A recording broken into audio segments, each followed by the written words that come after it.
so the way that we restore identity is by seeing God. Blessed are the pure in spirit, they will see God, right?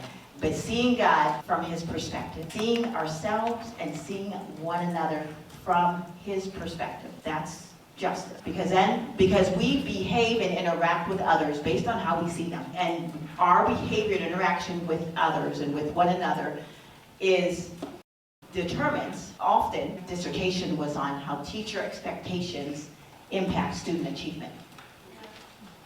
Okay, so the way a teacher sees and interacts with a child, they say by the third grade knows whether a teacher thinks that they're smart or not. And then the student starts to interact with depending on their parents at home, the kids start to interact with what the teachers believe, not necessarily with what's true. And then that determines and can dictate life and the potential and the way what a student, depending on, again, what the parents are saying, what messages, and also with school. So here's an example of a story that happened, and this is how we truly can impact